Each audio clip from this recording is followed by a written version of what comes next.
Oh oui, bienvenue sur ce nouveau podcast du patrimoine avec Anthony Zurawski, votre intervenant principal sur ce podcast sur les ondes numériques. Comme d'habitude, nous allons parler de patrimoine et de la protection du patrimoine, toujours dans ce domaine très particulier en France et mondialement. Aujourd'hui, l'affaire qui va nous intéresser est une affaire de définition. Je vais vous parler de la traque invisible. Qui sont ces investigateurs et ces enquêteurs du patrimoine en danger international et national? Derrière chaque tableau volé, chaque sculpture disparue, il y a une enquête, une traque qui traverse les frontières et le temps. Depuis 1975, une unité d'élite œuvre dans l'ombre pour retrouver ce que d'autres veulent effacer. Notre patrimoine. Aujourd'hui, en 2025, à l'occasion des 50 ans de cette brigade unique, une bande dessinée retrace leurs plus grandes affaires. Bienvenue dans l'art du crime.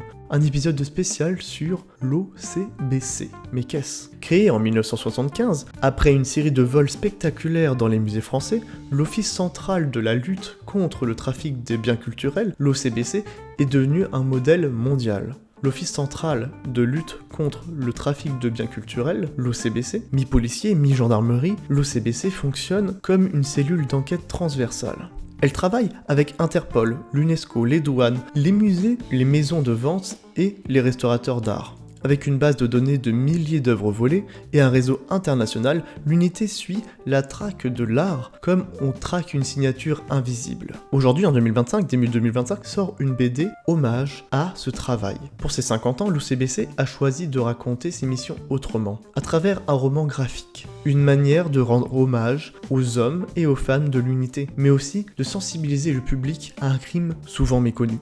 Ce roman, fruit d'un travail entre scénaristes, dessinateurs et anciens enquêteurs, raconte de vraies affaires avec les codes du polar, du récit documentaire et de la bande dessinée. Un ouvrage à la croisée de l'art, de l'histoire et de l'investigation. Quelques exemples de vraies histoires que vous allez pouvoir retrouver dans ce roman graphique exceptionnel. Des icônes byzantines retrouvées en Suisse, une toile de maître interceptée avant une vente frauduleuse, des sculptures antiques saisies dans un port de la Méditerranée. Parmi les affaires rencontrées dans le roman graphique, certains ont marqué l'histoire de l'OCBC, comme ce faussaire qui avait recréé des certificats de provenance à l'identique, ou cette œuvre vendue plusieurs fois grâce à des galeries complices. Chaque affaire est une plongée dans l'art du crime, mais aussi dans l'art de le déjouer.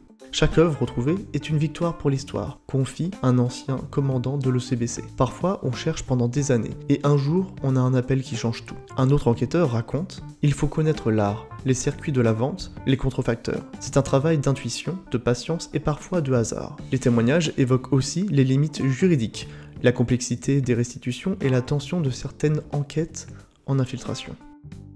Pour conclure, l'art de protéger l'art. Ce roman graphique, c'est plus qu'un hommage, c'est une alerte. L'art est fragile, le patrimoine est une cible, et l'OCBC reste aujourd'hui une des unités au monde totalement dédiée à cette cause. En retraçant ces 50 ans de lutte, on comprend mieux que derrière chaque œuvre, chaque objet retrouvé, il y a des visages, de l'obsession et une conviction. L'art ne doit jamais disparaître.